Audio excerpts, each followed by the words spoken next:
And now, back to The Splash, live.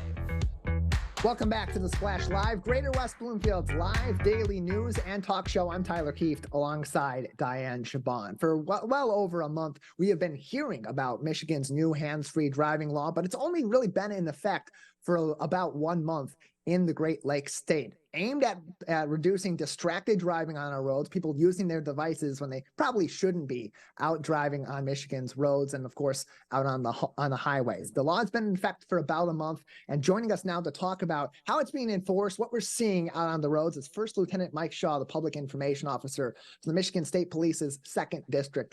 First Lieutenant Shaw, thank you so much for being with us today. Thanks for having me.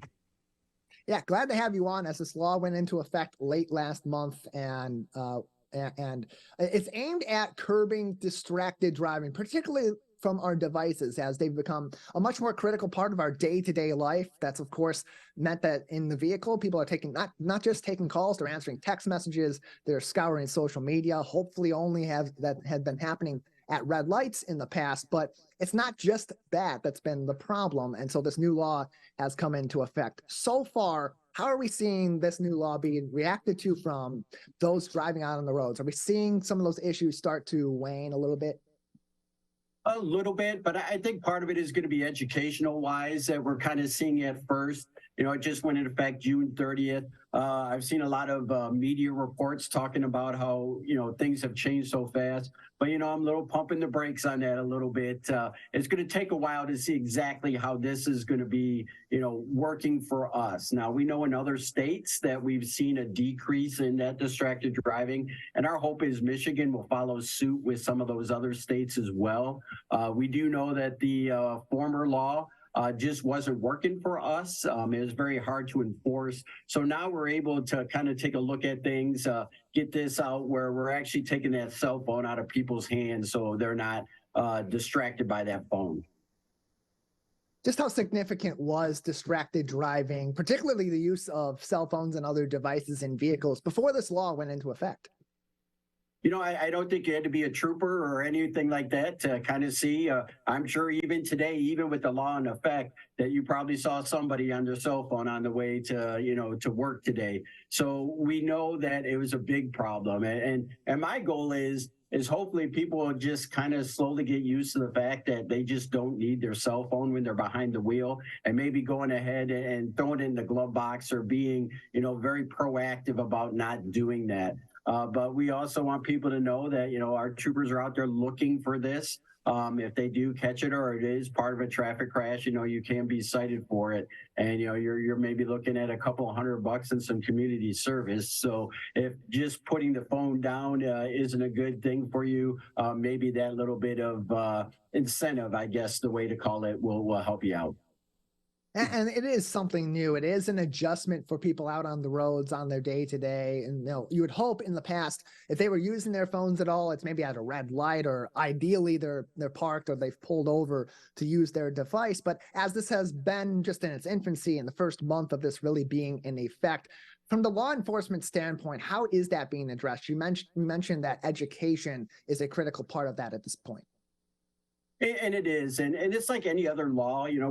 We don't have special troopers out there that are just looking for people that are violating the hands-free law. But while troopers are on patrol, they do observe somebody that's actually using their phone. I kind of used my way of doing it when I was out on the road working as a trooper. If I went up there and we had a discussion about it, you realize that, you had made a mistake.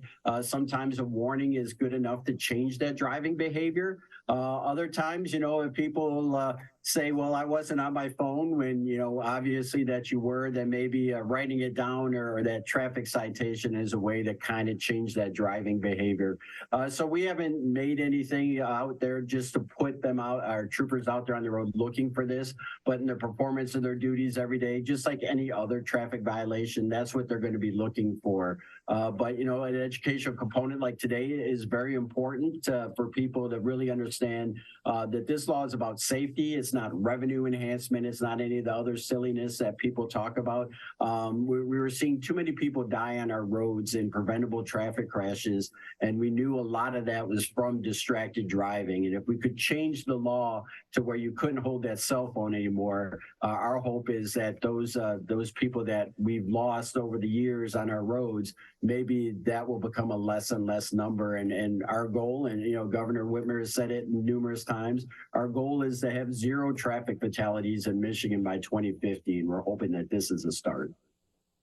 The law went into effect officially on Friday, June 30th. So a little bit over a month, maybe a month and a half that we've had this law in place. And it's aimed at reducing distracted driving by looking at your phone, using your phone, maybe trying to drive with your wrists or with your knees, or other really bad habits that had developed over the years as cell phones became a dominant part of day-to-day life. But you also think about people whose vehicles don't have those hands-free technologies in them, the touch screens, the apparatus on the actual steering wheel that allows you to answer or deny calls or change radio stations and so on and so forth. So from that standpoint, what is being suggested, or what sort of assistances maybe are being provided to inform these residents of the state of Michigan that maybe your troopers are coming into contact with, or local law enforcement, but what they can do to continue to use those phones for allowable usage, like following a map or so on or so forth, or accepting phone calls at this time?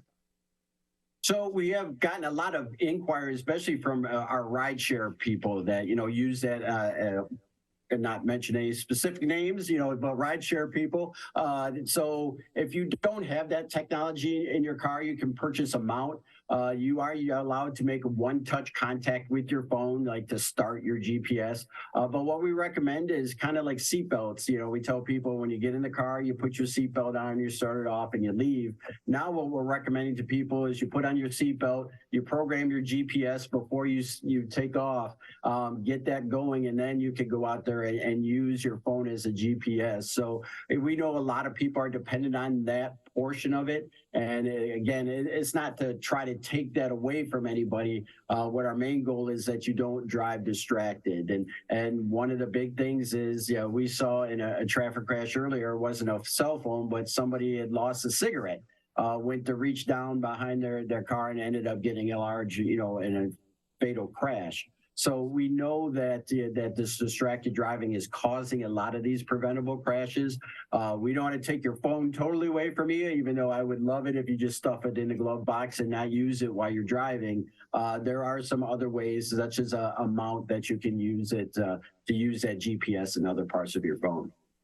And you mentioned those mounts that you can use. So I want to get some clarification on that for people that may be confused on what is legal and what is not legal in their cars in terms of mounts. I know I've heard plenty of times in the past that, anything that's blocking your front windshield may be a cause for you to get pulled over, have a talking to with an officer or a trooper. But a lot of those mounts do have those suction cups that go onto either part of your vehicle or onto your front windshield. What is allowed in terms of those mounts within laws that already existed that hopefully are helping to aid in residents being able to stay within compliance with this hands-free driving law? So the best one naturally is the one that goes into your air vent, and it kind of keeps it out of your line of sight as you're going along. So it's also easier to look at it when you're checking your GPS or listening to the sound from that GPS. If you do have one of the suction cups, we advise you that you put it off to the side of your windshield. That way it doesn't interfere with your sight. Naturally, you can't stick it right there in the middle of your windshield, where now that becomes another problem for you, right? Not only are you driving a little bit distracted, now you can't see why you're doing that. So I think a lot of drivers have enough common sense to kind of put it in a spot where they can use it, do what they want to do with their cell phone within the law, and also be able to see the road where they're going. And then in terms of where we go with this and how effective it has been, I know it's only been a little over a month, maybe a month and a half at this point, since this went into effect on June 30th. So perhaps there's not good enough metrics on that just yet to see how effective this has been. But the seeing eye test from talking to your troopers and other local law enforcement in the 2nd District, First Lieutenant And Shaw, has this been something that has reduced distracted driving, or at least made it a little bit less of a severe problem as it was before this law went into effect? You know, talking to our troopers that are out there, they have seen less of it. Is a little more sneakiness, maybe, kind of like the seatbelt at first. When people see a trooper or a police officer that marked patrol car, sometimes if they don't have their seatbelt on, they try that little covert slide over the seatbelt. It's kind of the same thing with the phone. If they're on their phone and suddenly they see that marked car, maybe they'll kind of try to put it down to the side. But, we just want people to realize that it's about safety, right? We want people to be able to drive wherever they want to go, and not take a chance of getting hurt. So that's the biggest thing that we really want to push with this goes. Probably June 30th of 2024, we'll take a look at it, see where we've been for that year. But it's going to take a good 2 or 3 years to kind of get that kind of pattern to see exactly how this has helped us reduce those preventable crashes. First Lieutenant Mike Shaw joins us, Public Information Officer from the Michigan State Police's 2nd District, which includes much of our area here in Oakland County. First Lieutenant Shaw, before we let you go, if people want to learn more about what is allowed, what isn't allowed under this law, if they have questions, what's the best way for them to go about getting that accurate information from either the Michigan State Police, from the state government, or other reputable outlets?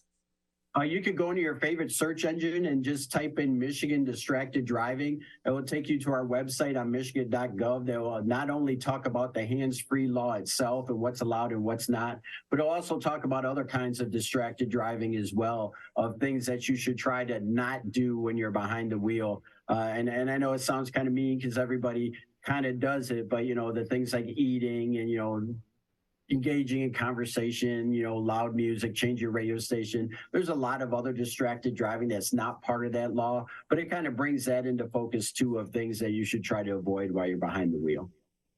Plenty of things to avoid to prevent distracted driving related incidents on our roads. Hopefully so far that has been the case with this new hands-free driving law, and it continues to be something that people are able to get educated on over time with help of their friends at the Michigan State Police and their local law enforcement. First Lieutenant Shaw, thank you so much for being with us.